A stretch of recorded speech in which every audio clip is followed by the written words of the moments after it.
Hi, I'm Steve Adubato. Welcome to a very compelling discussion we're having with Dr. Jonathan Holloway, who is the president of Rutgers University, the 21st president of Rutgers, its first African-American president. He's a historian and understands higher ed and American history better than most. Doctor, good to have you with us. Thanks so much. Thanks so much for having me. Happy to be here. Doctor, I want to quote you in a piece that you wrote for the New York Times. It was an article tied to with a whole series of other articles about the challenges America faces.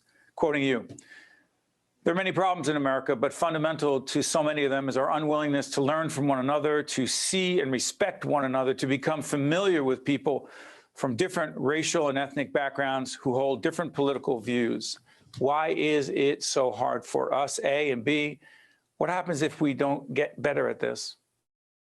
Well, I'll start with B, actually. If we don't get better at this, I'm worried about the state of this country. Now, that may sound hyperbolic, but I've seen so many things happen in the last 4 or 5 years, and really the last 2 years in particular, that I never would have imagined happening before.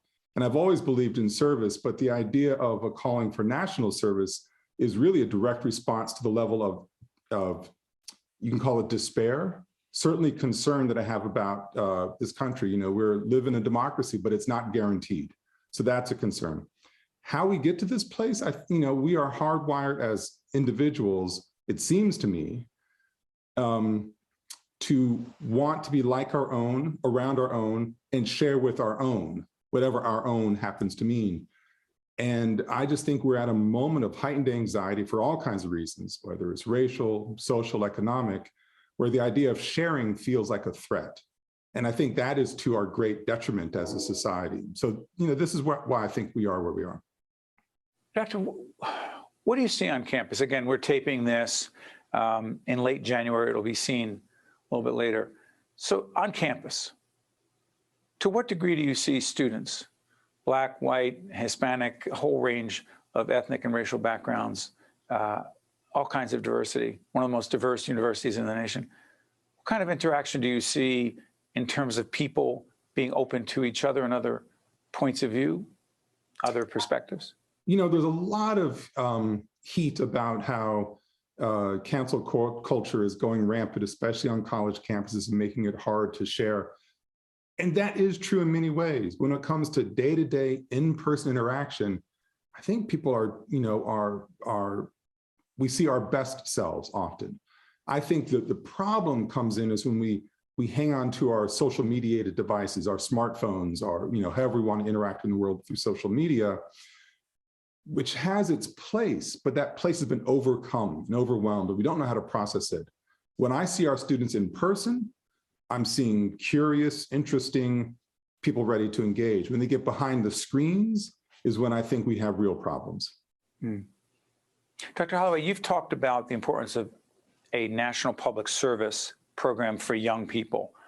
A, what is it? And B, what does it have to do with, and people will see democracy at a crossroads, because it seems to me it isn't just about doing service, it's about serving our country. Please.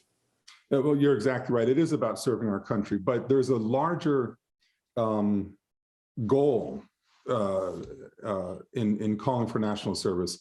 One, it is a way to get an individual outside of him or herself. Instead of thinking about me, or people just like me, it's a way of saying, wait a second, I can actually make a contribution by helping somebody else. It's a good feeling, but also it means that if I were to do it, make it simple, I would have to learn about somebody else. I'd have to engage with somebody else. And I think the more that we actually cross that boundary, whatever it may be, it could be gender or class or race, whatever it is, the more we will recognize that we actually share more in common with each other than we are trained to believe. As parents, we want a world that's better for our children. As individuals, we want a safe place in which we can live, where we can find food, where we can feel comfort. Everybody wants these things.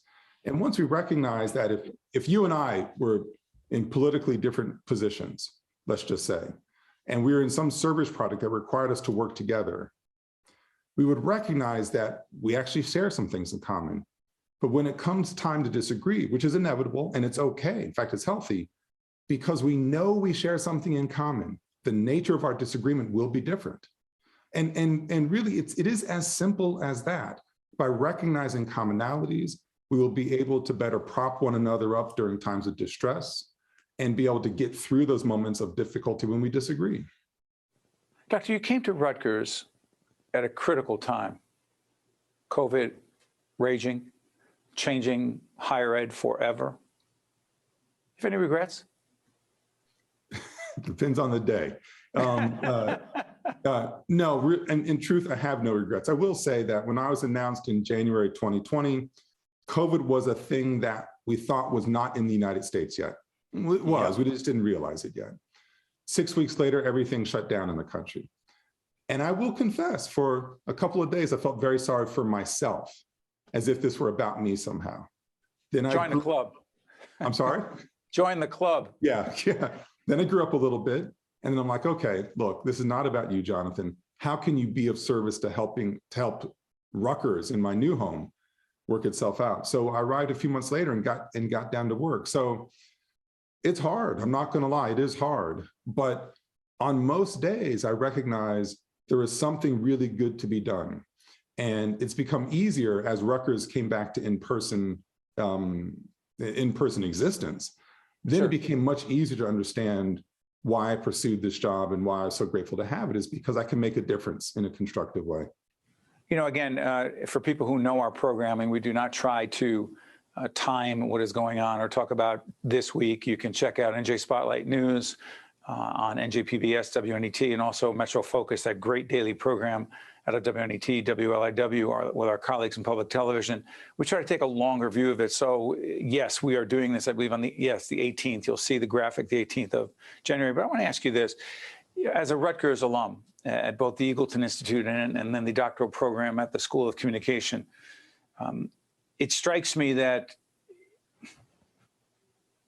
let me try it this way. You're the first Black president of Rutgers. What significance does that have, particularly at this time, not just for the higher ed community, but for all of us who are tied to the Rutgers family? Well, it's a question I've been asked before, of course. And, I don't get out of bed thinking Black thoughts, thinking Black service, thinking so on and so forth. I'm simply me trying to do my best in the world. However, I'd be naive to ignore the fact that I am the first African-American to hold this position. And so there's an opportunity here. And for me, it's an opportunity to talk about this country. Rutgers is older than the United States. And for whatever reasons, for many reasons, it took 254 years before Rutgers felt they found the right person who happened to not be white to take the reins of the institution. I think I'm good at my job. I don't think I'm that good at that job. I'm sure there've been other people with great talent who could have been named, but we're at this moment in time.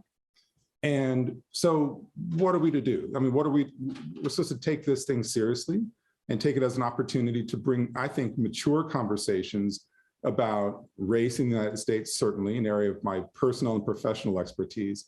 But for me, it's what does it mean to be an American? Again, Rutgers is older than this country.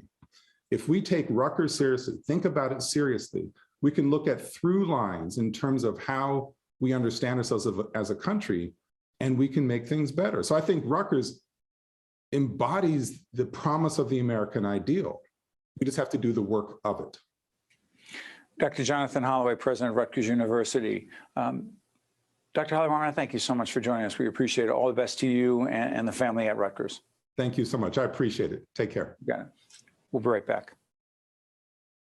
State of Affairs with Steve Adubato is a production of the Caucus Educational Corporation.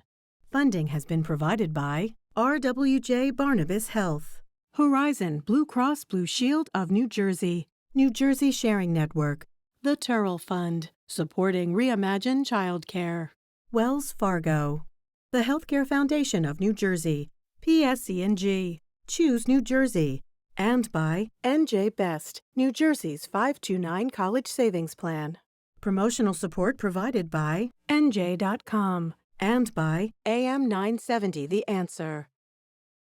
Hi, I'm Joe Roth. In New Jersey, there are nearly 4,000 residents in need of a life-saving organ transplant, and one person dies every 3 days waiting for this gift of life.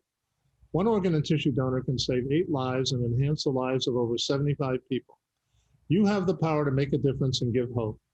For information or to become an organ and tissue donor, visit www.njsharingnetwork.org. And be sure to talk with your family and friends about this life-saving decision.